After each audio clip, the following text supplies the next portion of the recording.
Good day, everyone. I am happy to welcome you to the technical product training presenting Sungrow today. Just a quick introduction of the products that we have. IBC Solar. So obviously Sungrow is one of our brands in our portfolio for inverters and some storage systems. And then we have a variety of other modules, inverters and storage brands. So I am going to hand over to Remission, who is going to take us through the current Sungrow residential portfolio and give us some insights on what we can expect there, and maybe some tips and tricks. Okay, thank you so much, Remission, and I'm looking forward to learning from you. Oh, sure, thanks. Hi, everyone. Like I was introduced, my name is Remission Mjela. I'm the channel service engineer for Sungrow. Today, I'll be the one conducting the CNI training. I'll just share my screen. Can everybody see my screen?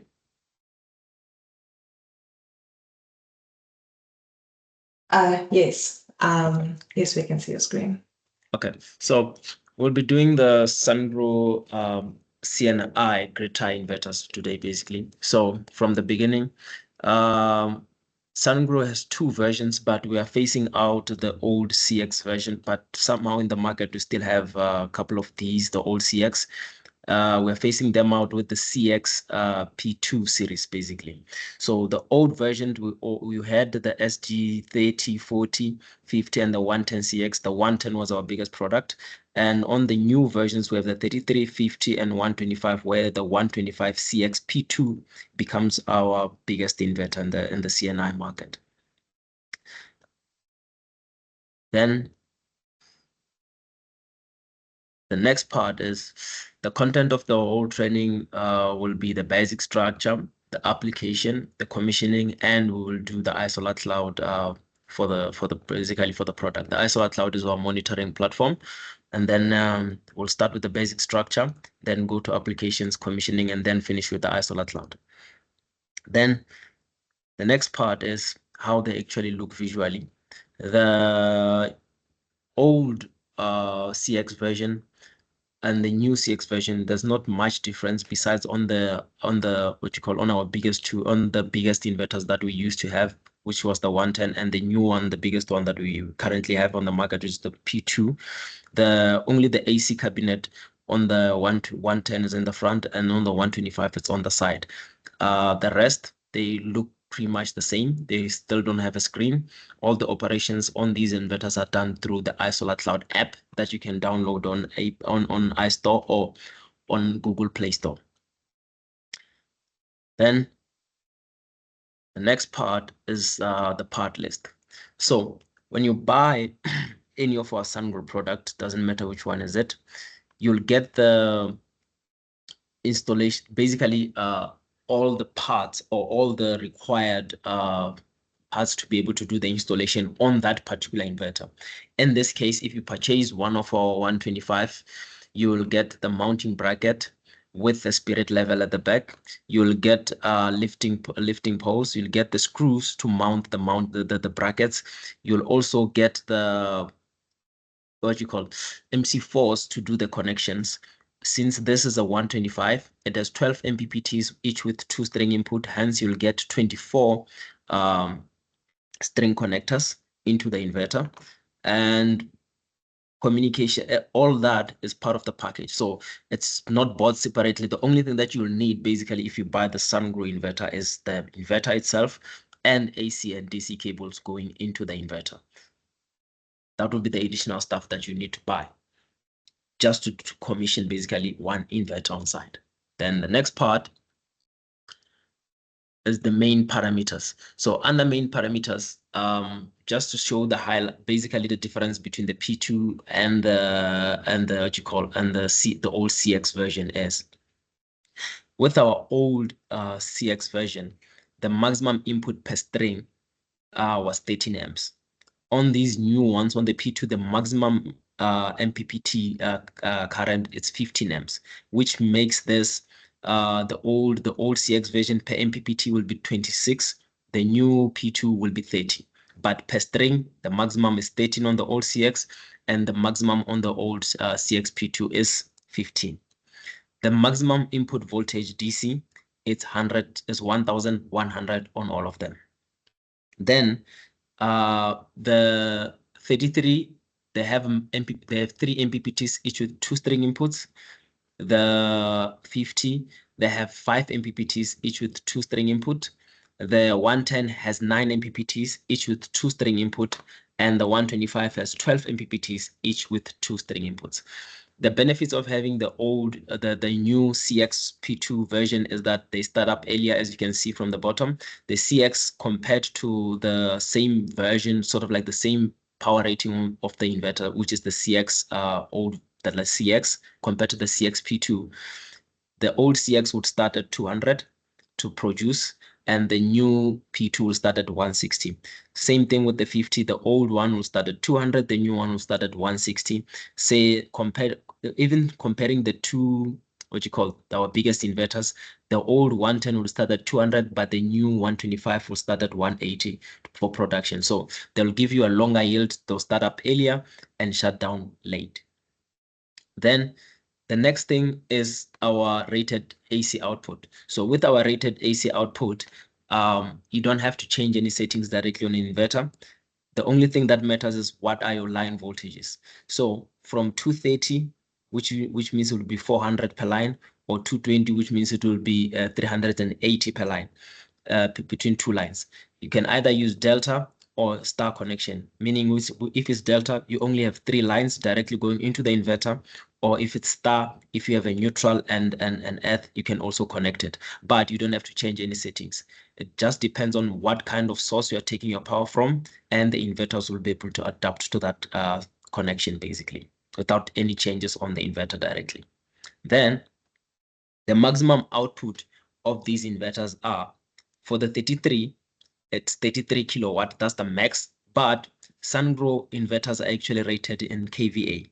So for example, the 33 is rated 33, but on the nameplate, it will be rated 33 kVA. That's because all Sungrow inverters can produce active and reactive power depending on the controller that you are using on site. But as a rated 110, it will do up to 110 kilowatt power. And if ever you have a need for reactive power, the 110 can do a maximum of 90 kilowatt while producing 66 kVArs of reactive power, either inductive or capacitive, depending on the load that you have on the site. Same thing with the 125. The 125 will do 100 kilowatt while producing 75 kVArs on the site. So if ever you are speccing for a site and the site requires active and reactive power, with the Sungrow inverters, you would not need a power factor corrector machine if you spec them correctly and use the correct controller for that particular site.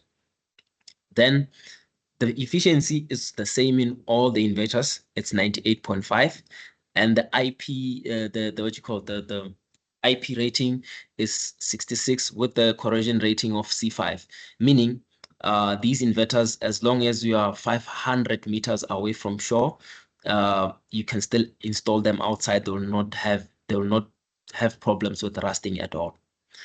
Then the next part is the communication, which is very important. The communication part, all our Sungrow inverters only communicate via RS485 comms to other devices, but this Bluetooth is only for communicating with the inverter via the app. So if you are to use the Sungrow inverters with any controller that is out there in the market that has our Modbus registers, you can use RS485 to directly communicate with the inverters.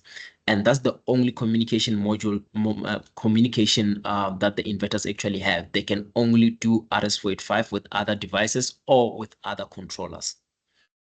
The Bluetooth is only for communication via the app. Then we'll go to the next part. I'm not sure if we have questions, but if we have them, you can just note them down, and then possibly after the training, you can just ask me, and then I'll go back to the PPT again. Then The next part is the internal diagram. So with this internal diagram, one thing that I would like to highlight is in the beginning. So all Sungrow inverters have what we call arc fault interruption circuits.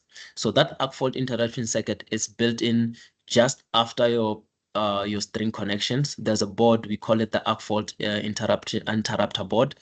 What it does is that if ever there is a loose connection or there is a leakage of current from your strings, the inverter will be able to pick that up and shut down production to avoid causing fires on your strings.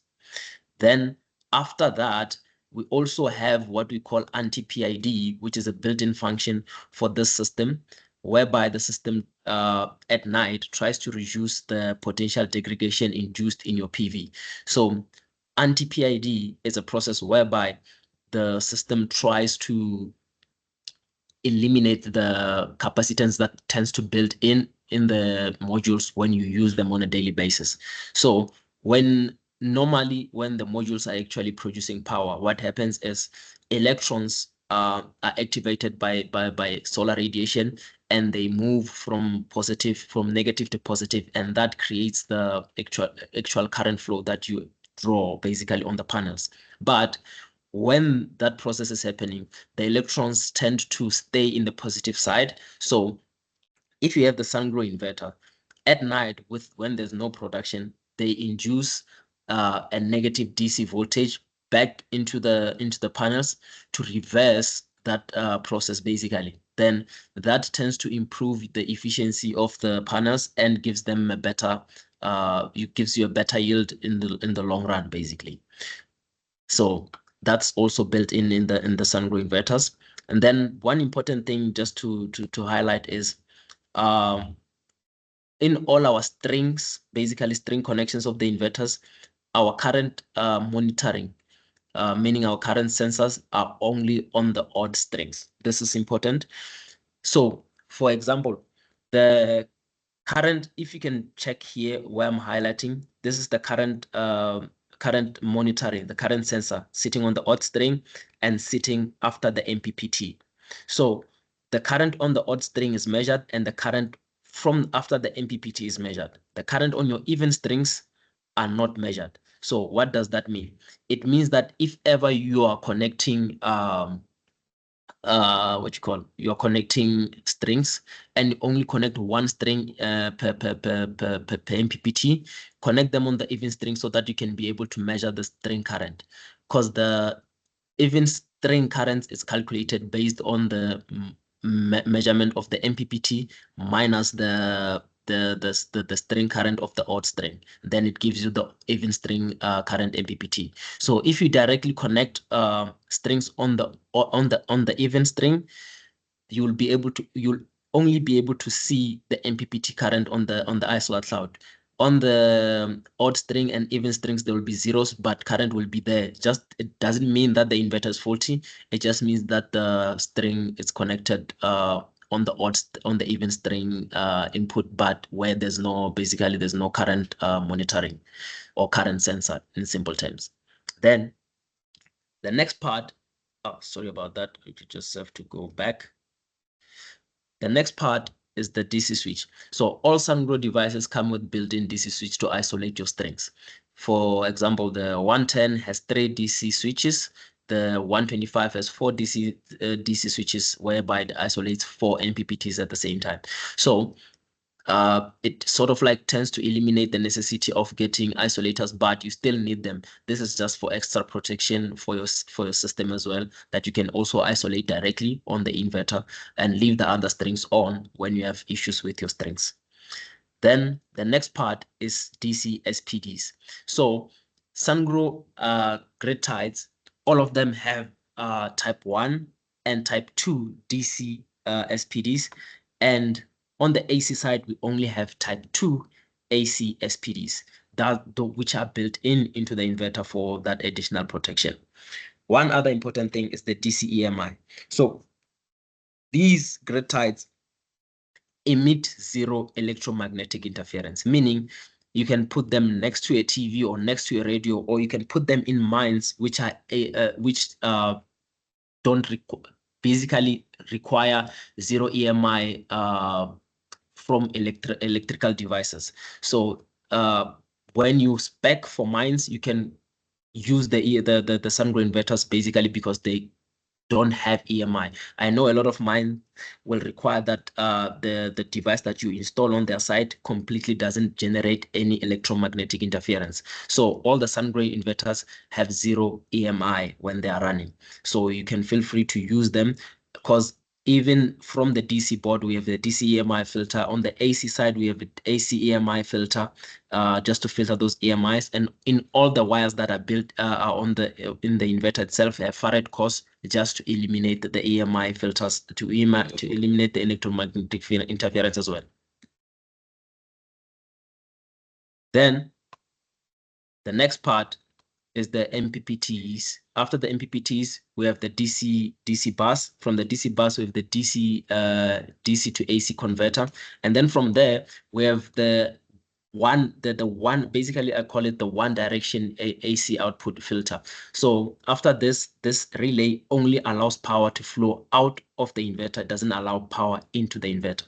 So this explains why there's basically no limit of how many inverters you can use on a site, but it's controlled. The number of the inverters that you can use on a particular site is actually determined by the controller as to the type of controller that you're using on a site, how many inverters it can actually control at the same time. But there's no there's no reason of believing that you'll be able to feed back power directly into this inverter, because this relay only allows power to flow out of the inverter. As grid tie inverters are regarded as current sources, they only push out current while matching the voltage that they see on the grid side, which will be your L1, L2, L3, and neutral if you have a neutral, or L1, L2, L3 if you have a delta connection. Then the next part, it's the Sungrow communication modules. So just to avoid a lot of confusions, the inverters themselves, the Sungrow inverters, can work with most of the communication modules out there. So one important thing as Sungrow that we highlight when it comes to our controllers is that none of our controllers can be able to do generator integration, but our inverters can. So you just need to be able to get a controller that can do generator integration. You can use it with our inverters. But if that controller, the manufacturer, don't have Modbus registers of our inverters, we can even send them to you so that they can program that particular controller for you, so that you can use the Sungrow inverters on whatever site that you wish to. Then on the Sungrow communication modules, we have 3 of them. We have the IM4, we have the YNET S, and we have the Logger 1000. So with the IM4, we mainly use it with the old CX versions. The YNET S, we use it with the P2 series, and the Logger 1000 can be used with all the devices. So one important thing is, what's the difference between the IM4 and the YNET S? These are both dongles, and the other one, it's basically a logger.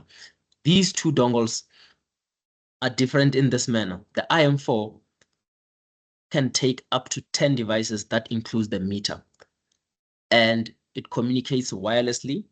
Commissioning tool is the browser, and it gives you iSolar Cloud access and remote maintenance. Remote maintenance is a page whereby you can be able to change settings directly on one inverter. Even if there are 10 inverters on site, you can directly log on as if you are on site onto the system.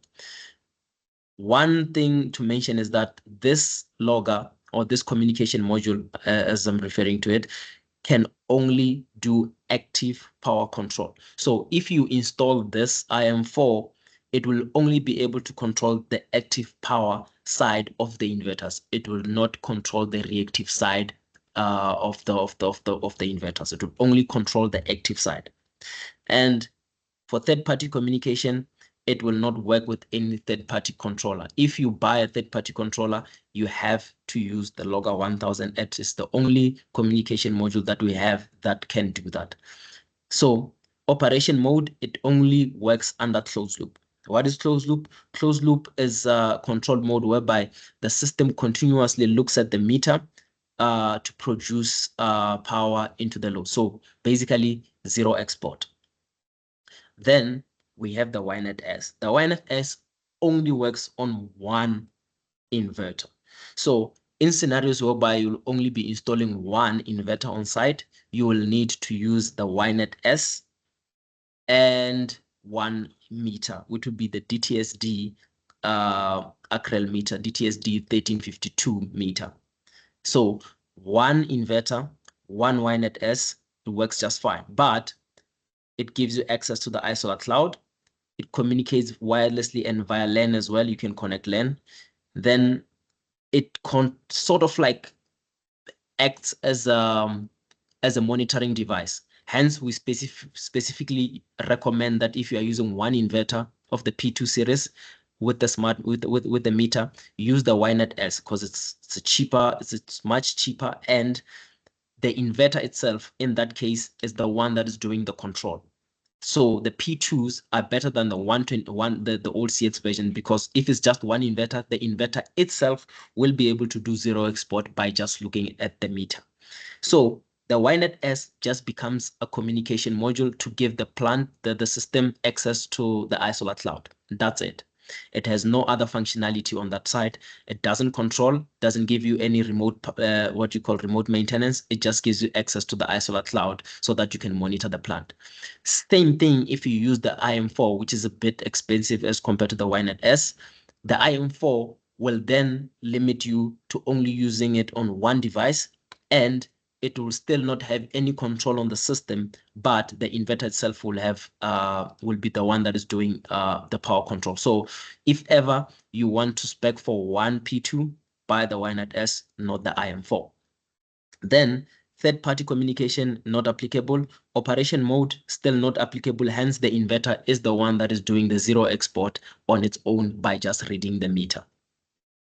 Then the last controller that we have is the Logger 1000. So compatibility, it works with all the grid ties that we have, and it can take up to 30 devices. That includes the meter. It can communicate wirelessly or via LAN. Its commissioning tool, it's actually the browser as well. You use a browser to commission, and then it will give you access to the iSolar cloud and remote maintenance, and it will control both active and reactive side of the power from the inverters directly, and you can use it with third-party controllers. So what do I mean? With third-party controllers, this logger will become just a gateway. It will receive set points from the third-party controller and control the inverters while giving you access to the iSolar cloud access and the remote maintenance.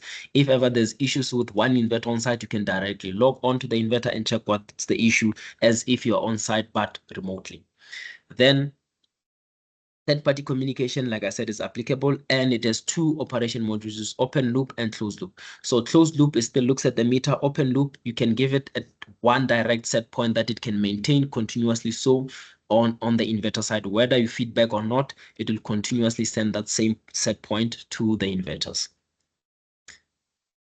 Then the next part is the basic terminals of the inverter. So on the basic terminals of the inverter, like I was saying, we have 3 DC switches that isolate 4 MPPTs at the bottom.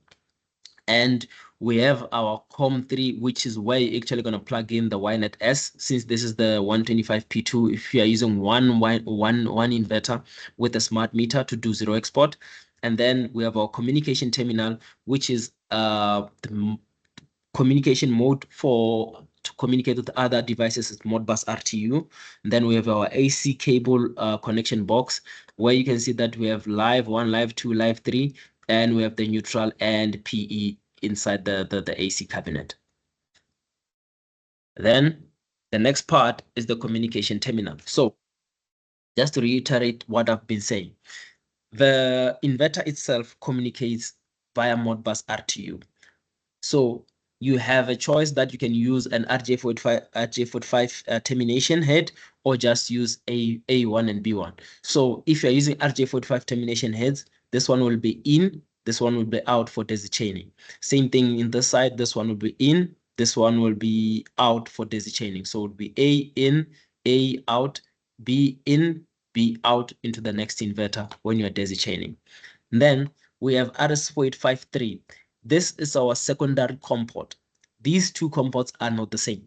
So if ever you have your daisy chaining with the inverters and you don't have a Sungrow controller, you can daisy chain the inverters on A1, B1 and use A3, B3 to communicate with the third-party controller, so that you can use sort of like label one inverter as the master in that chain, where you can actually connect your controller directly on the A3B3. Hence, I said they only communicate via Modbus RTU. So this is the secondary port that you're going to use, and this port will be used mainly for daisy chaining the inverters. Then, like I said, A1 in, out, just like that. Just as a simple sort of a diagram on how to show how it will look like. But A1 and A1 is still a common point, and B1 and B1 is still a common point. But we have 2 points there just to make your connection look neat. Hence, you can use it as in or out, doesn't matter. They are the same point directly, but just to make it look neat, we had 4 connections so that you can use one as in and the other one as out.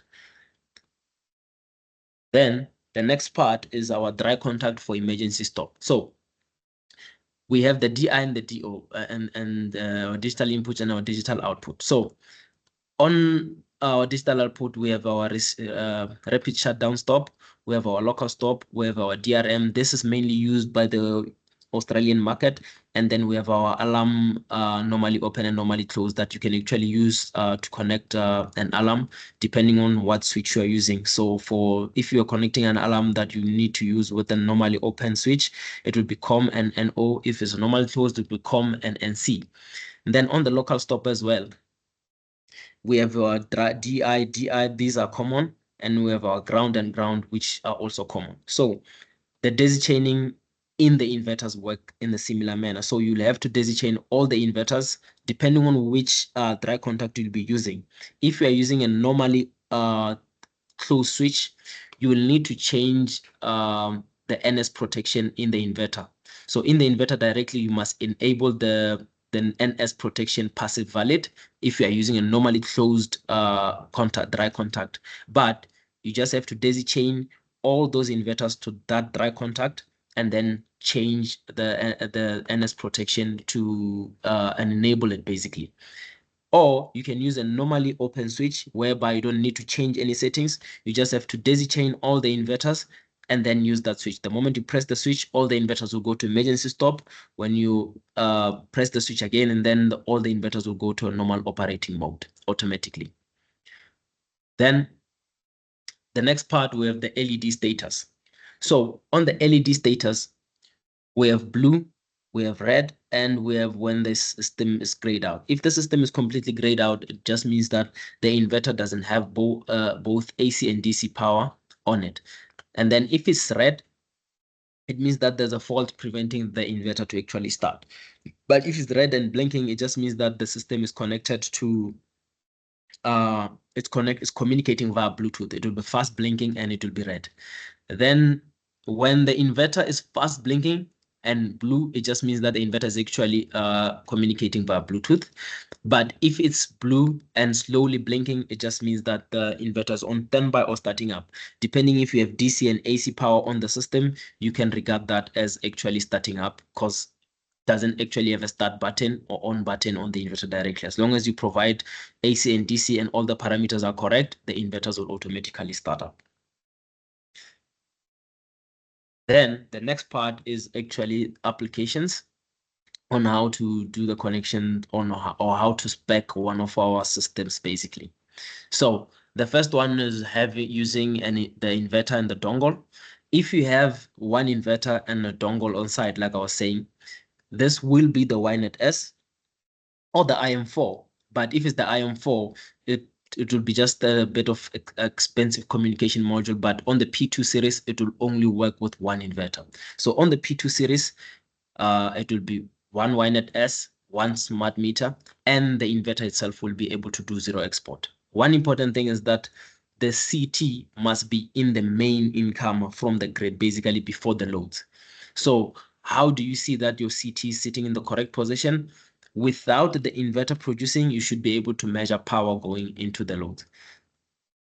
That's the trick. So now the CT before the loads goes to the smart meter and to the smart meter, and the smart meter communicates with the inverter via RS485 with one dongle. So same scenario. If you have the old CX version, you'll have one dongle connected to the master inverter in this case, with one smart meter communicating via RS485, and then you can daisy chain 9 inverters in the same daisy chain, including the smart meter. It will be 10 devices. Then we have the second setup, whereby it's inverter and the logger 1000. So in this setup is that all the communications go directly to the logger.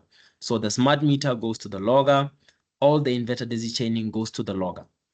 The logger becomes the master of all these inverters, and you can connect up to 30 devices. That includes the meter, and you can mix match with Sungrow inverters. It doesn't have to be the same capacity of inverters on site. You can mix match how many inverters you actually like, but this guy will be able to control up to 30 devices. That includes the meter, meaning it's 29 inverters with one smart meter. And that will give you the access to iSolar Cloud Web and the iSolar Cloud app as well. One important thing, just make sure that the CT is actually sitting in the main incomer before the load as well. Then the next part is when we are using the Sungrow with the third-party controller, why you have the Logger 1000 or the COM100E. So the COM100E, it's a box that you can install outside that has the Logger 1000 in it built in with a power supply of 24 volt, as the Logger 1000 requires a power supply of 24 volts. So this COM100E, you power it up with 230 volts from AC, then it converts that to 24 volts to power up the Logger 1000. Now, the daisy chaining of all the inverters on the site will go directly to the Logger 1000, and the Logger 1000 will go to a switch, and your third-party controller will go to the switch to communicate with the inverter via TCP if it's using TCP. But if it's using RS485, you can still directly take your controller to the Logger 1000, as it has 3 COM ports, 3 RS485 COM ports. One you'll use for the daisy chaining. The second one, you can use it for a meter or your meteor control, your meteor station for weather stations, or basically for weather stations measuring temperature, wind, and whatnot, as well as the third one, and then you can use for controlling the inverters directly on the logger. So you can either use Modbus TCP or Modbus RTU for controlling the Logger 1000 directly. Then the next part is the commissioning. So with the commissioning, we have the Logger 1000 and the IM4, specifically because you use a browser to be able to commission these. But if you are using the YNET S, you will commission it through the app. So that is the easiest one, because you just scan the QR code of the YNET S, and then there will be a setup wizard directly from your app. You don't need to do all of these. So, but if you're commissioning the Logger 1000 or the IM4, both of them also have Wi-Fi, which I recommend that you actually just use the Wi-Fi to commission the system. So if you're using Wi-Fi to communicate with the Logger 1000 or the IM4, you just need to search for the SG network, with the serial number of the communication module or the logger itself. Then you connect it, you open your browser, either from your phone or your PC, then type in the IP 11.11.11.1. Then it will automatically load this page that you see on the left, where the password is PW1111, to be able to log in to have O&M access into the plant. So this is the simplest task. So even if you are using Wi-Fi, you're going to use Ethernet for internet connection, I still recommend that you use this method. And after that, configure the system to use Ethernet, because you'll have to go to systems and just configure the system. But you can still use Ethernet to communicate with the logger directly. But the first thing that you must be able to do is you must change, you must connect you must change your PC to be in the same local network as the logger, which will be 12.12.12.12. You can change the last number because the logger itself is sitting on 12.12.12.12.12. And the subnet mask is 225.225.225.0. Then you have to put your PC in the same local network first, then type in this IP address, and then you'll have access to the logger as well. But on the IM4, it's only Wi-Fi. On the logger, you can either use Wi-Fi or Ethernet to connect to the system. Then the next part is when you are adding devices on the logger 1000 or the IM4.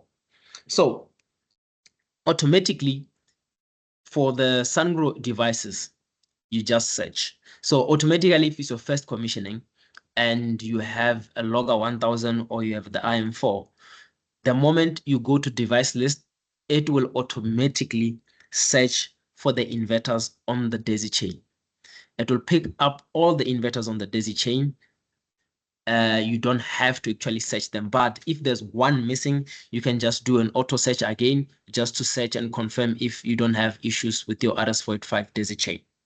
And then if it's anything that is not Sungrow, like this meter that we're using, it's an Acrel meter, it's not a Sungrow meter, you can add it. But in this case, if you are using the logger 1000, it doesn't necessarily have to be the Acrel DTSD smart meter. It can be any meter that's communicating via RS485, as long as you have the Modbus registers for that particular meter, it can be added. So in this manner, I'm just saying you can use whatever meter that you like to use, as long as you have the Modbus registers, as long as you are using the logger 1000. But with the IM4, you will use the ones that are on the list.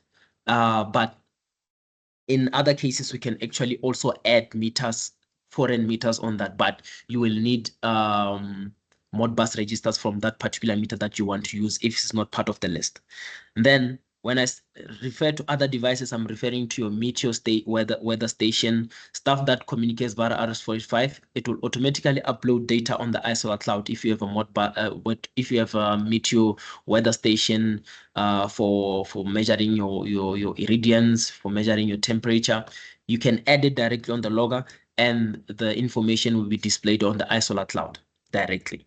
So it's as well, you add it, and you must just make sure that you actually have the correct Modbus registers as well, or get the correct Modbus registers from the company that is selling the what you call the sensor, basically your irradiation sensor and temperature sensor. You can directly add it as long as it's communicating via RS485. Then the last part is just to check the communication status after adding a device. It must be green to prove that it's communicating. If it's red, then we need to check the Modbus registers. We need to check the Modbus ID and the baud rate as well, and to check our wiring to make sure that it's actually communicating. Because the inverter, if it picks it up, it will be green. If it doesn't pick it up, it will actually be red. Then, just to reiterate, the inverters you search, the rest of the other devices that are not Sungrow, you add them. It can either be a meter, it can either be a meteor weather station. You add them because they are not Sungrow devices. The system will not be able to pick it up automatically. One important thing is that all the Sungrow inverters, the inverter will be able to assign them with Modbus numbers automatically. So you don't have to set anything on the inverters. You can just connect directly to the system. It will be able to allocate them with Modbus numbers. Then the next part is device initialization. When using the logger 1000 or the IM4, you have this page whereby you can actually initialize all the inverters that you have on site. Even if it's 30 inverters, you'll initialize them all at one go. So initializing them, it's basically the first part that you need to do on all inverters. If you don't have a Sungrow logger, you'll have to initialize them one inverter at a time using the app, whereby you'll scan the QR code of the inverter and select the country code and the grid code of each inverter that is on the site. But if you're using the Sungrow logger, you can only just do it once through the logger, and it will initialize all the inverters that you have on a site, and in the same time also assign them with different Modbus IDs so that they can communicate via RS485. Then the easiest part is you go to devices and initialize, select South Africa, and then select, after that, it will give you an option to select the grid code. It either be NRS or RPPS. Then you can configure synchronization, and then it will ask you to click the inverters that you want to send that command to. You click all the inverters that you have on the site, and then you save. And then now all the inverters on the particular site will be initialized. And basically they will be actually commissioned, because from this part, the inverters just need set points coming from the controller to be able to produce. Then one important thing is that when you're using the logger 1000 and there's a smart meter added on the COM port of the logger, or the COM port of the or on the logger or on the IM4 directly, you can go on and log on and go to the DTSD or the meter that is actually connected. Doesn't have to be the ACREL. Any meter that you have Modbus registers for and is communicating via RS485 can be added, but you don't have to change anything directly on the meter.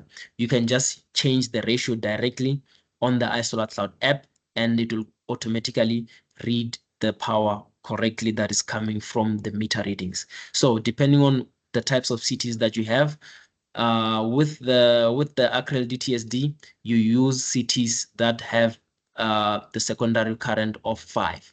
So doesn't matter what the primary current is, just make sure that the secondary current is 5, and then from there we'll just divide 5 with the primary current and use that as the ratio there to be able to set the ratio from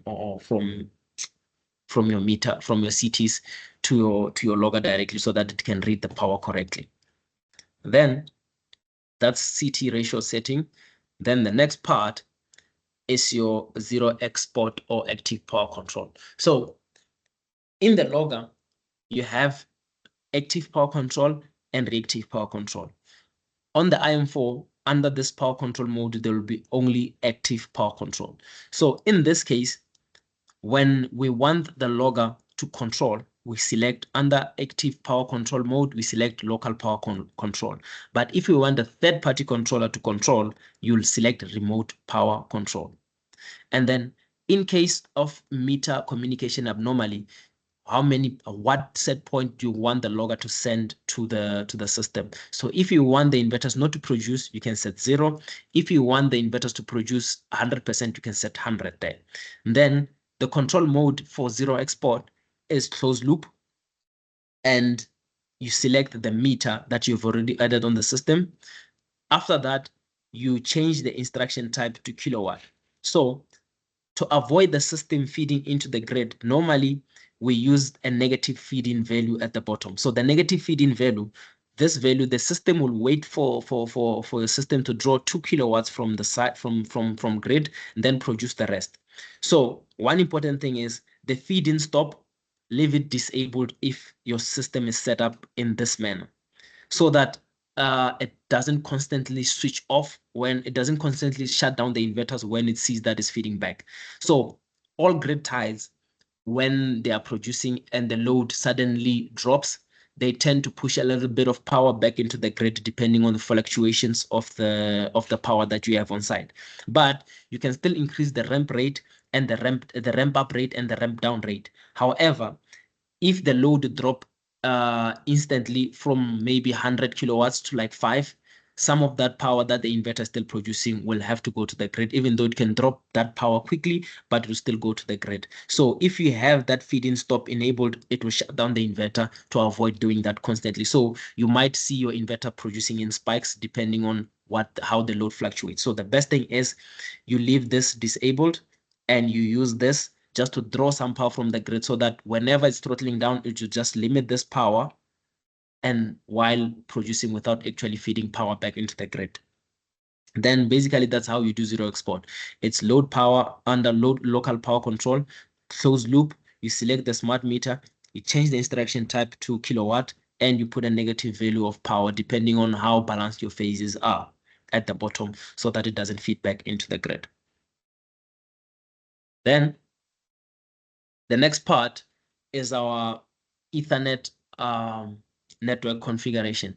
So even if you're still connected to the system via Wi-Fi, but you want to use Ethernet for internet connection, you go directly to systems, you click Ethernet. This automatically will be on DHCP. So if you leave it at DHCP, it will automatically obtain an IP address, subnet mask, the default gateway, and the primary and the secondary DSN from that particular network to connect to the internet. But if you want to use a static IP address, you close that functionality and you will input your static IP address. You can either do this via Wi-Fi from your phone or PC, or you can do it via Ethernet directly from your PC. Then we have the Wi-Fi. For Wi-Fi is the easiest connection when you connect to the internet. As you go to systems again, port parameter, you click Wi-Fi, you enable the WLAN, and then you search for networks that are available and connect to the one that you have the password for, and then it will automatically connect to it and give you access to the iSolar cloud. That's basically connecting them to the internet.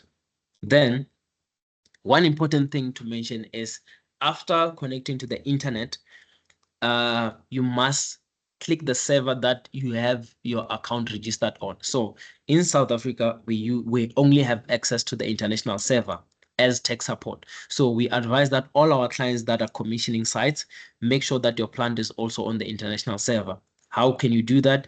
You can go to systems, transfer configuration. Under transfer configuration, there's a settings. After the setting, then you can click and make sure that you're on the international server. And to prove that your network and the server are communicating, the cloud will be orange, proving that there's actual internet connection, and your logger or your IM4 is communicating with the iSolar cloud.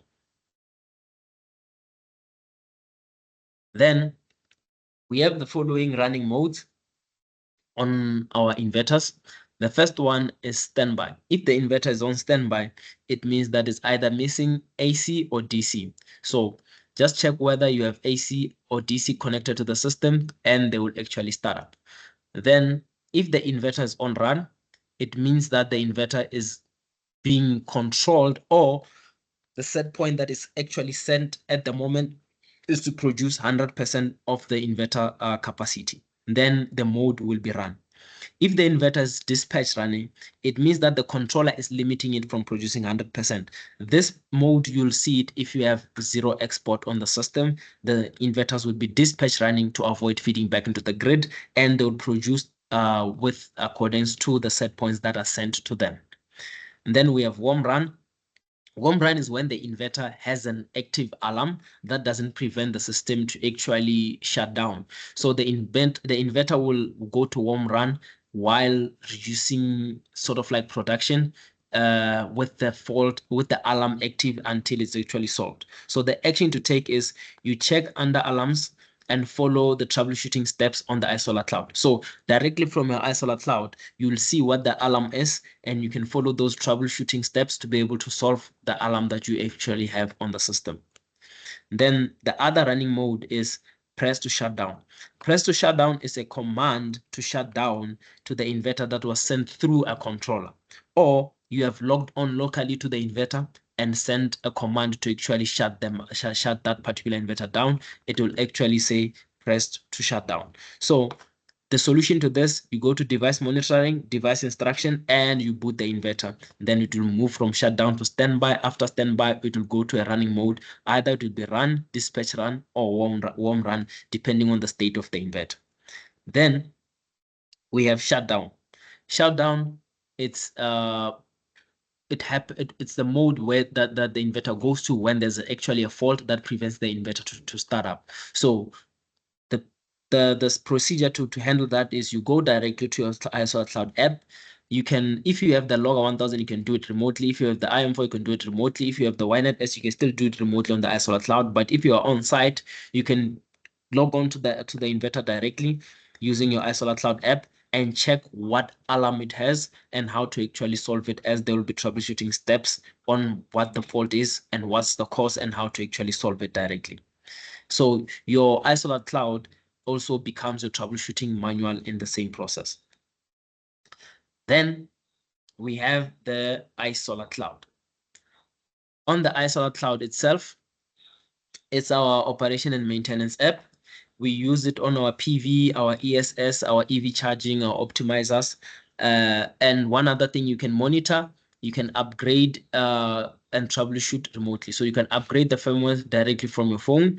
And the platform is available 24/7 for monitoring. And the data on the iSolar Cloud overview refreshes every 10 seconds with the data from site. So the data that you see on the iSolar Cloud app is just lagging 10 seconds behind the one on basically the live data on site. And we use this to upgrade firmwares. We use this to monitor. We use this to change settings. We use this to download all the data that you require from that particular site. You can use it from your phone, or you can use it directly from your PC by going to the isolarcloud.com.hk directly from your PC browser. Then the next part is registering an account, which is a very important thing. Is after downloading the iSolar Cloud, you click register, you select the international server, and all installers or distributor must select distributor or installer account, or else after commissioning that particular plant, you will not have access to change any settings. End user is your client. So the client, the end user, when they create an account, they go to register, they select the international server, they go to end user, and then follow the same procedure on the other side. So one important thing is, after this, you select your country, select your password, and the code of upper level. You don't need this if it's your first registration, but after you register, it will generate a code of upper level. You can share this with your colleagues so that they can also have access to the plans that you have already commissioned if you are the first one to actually commission a plan. So this just links basically accounts to the same company. So if we have an installer code for one company, it will link all the what you call all the employees that use this code of upper level to the same company, so that whoever creates a plant, all of you will have the same access as the installer on that particular site. You don't have to share sites while working for the same company. Then the next part is creating a plant. So after you have the Logger 1000 or the IM4 connected to internet and selected the international server, you can directly create a plant from your account. You log in with your, after you have registered, you log in and then you say create plant. You use the client's details or the client, basically the client's the name, the plant type, or the power that you have installed. And one important thing is the owner's email. So the owner's email here, it's not the installer's email, it's the client's email. So this plant, the email that you put here, it will directly link your client's account to that particular plant. So the moment they register, the plant that you have created will automatically pop up on their account. You don't have to share the plant with them. So it's very important that when you go to owner's email, you use the email of your client when you're creating a plant, so that you don't have to share the plant with them. It will automatically pop up when they have registered on the international server as well. Then the next part is when it asks you to scan the QR code or to add the serial number of the communication module, only add the dongle or the logger. You don't have to add the inverters. The dongle or the logger will automatically pick up the inverters that are on the particular site. And that's it about actually creating a plant. Then the next part is updating a firmware. So when you're updating a firmware from your iSolar Cloud app, you go to more, you go to firmware upgrade, you select all the inverters that are on the particular site and you press update. So what happens is the inverter will update it with update that particular inverter that you have selected with the latest firmware on the iSolar Cloud. One other thing that you'll get is this task time, basically single device update timeout. So the time that you see here, it's the the cloud, the iSolar cloud, saying how long do you continuously want me to send the firmware to this particular device before timing it out. So if you select 1 hour, it just means that you want to continuously send the firmware. If the firmware is not done updating in an hour, the iSolar cloud will just time it out. But if you send it and it goes, but normally it will go through within an hour. But updating the grid tides from the factory firmware to the latest one that is on the iSolar cloud, it will take plus minus close to 30 minutes. So just be patient with the system. It will update, and when it's done, it will actually tell you that it's actually done. You can even see it from the iSolar cloud app directly. So you just have to go to iSolar cloud, and then you press update, and then it will automatically update all the devices that you have on that particular plant. Then the next part is troubleshooting. When you're troubleshooting, you go to more, you go to faults, and then you'll check on the pending faults. The system will tell you what the fault is. Then it will tell you what the fault is, what the fault means, what could have caused the fault, and how to actually go by into clearing that particular fault. So it will tell you the necessary steps that you have to check on the particular side to be able to solve that particular fault directly from your app. So you don't have to memorize any of the fault codes. You just use the iSolar Cloud app to tell you what the issue is and tell you how to actually solve that particular fault directly from your app. And that's it from our side. I'm not sure if we have questions or not. Thanks, Remishin. I noticed that Kyle had his hand up.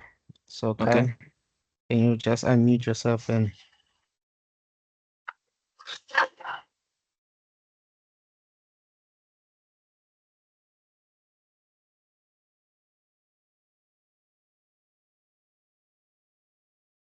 Sorry, I mentioned that. Yeah, you answered my question earlier. It was to do with the Modbus IDs.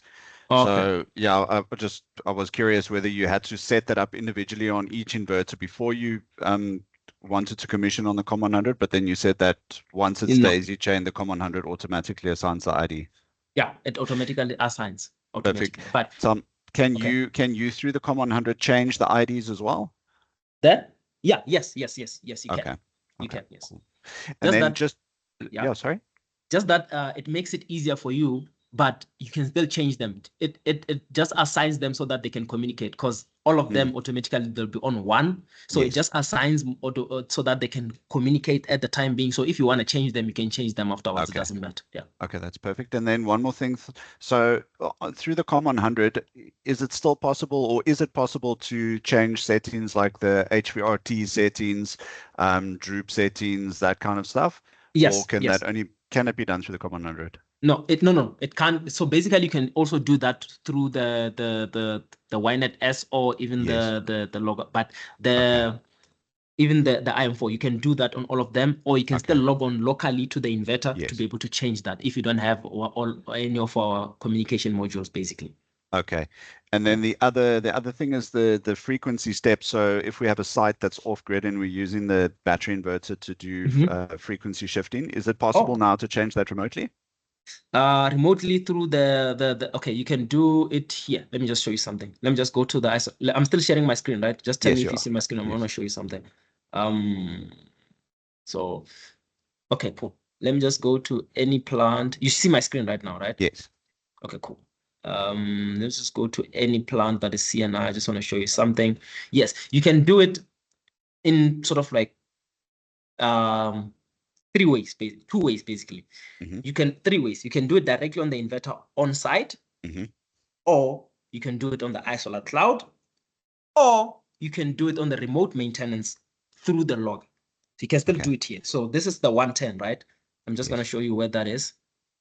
You go to power control and you go to over frequency, power reduction at over frequency. This one, you enable, then gives you that frequencies. So you can say 50, 55, and then the power at the as well at the bottom as to what will be P1, P2, P3.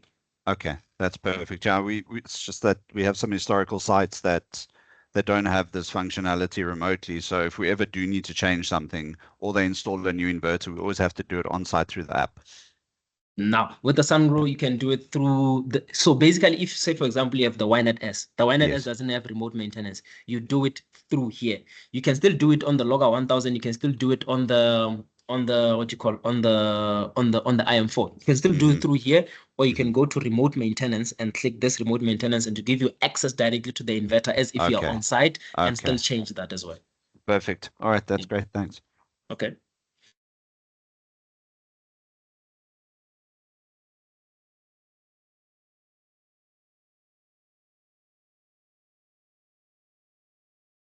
Do you still have more questions, guys?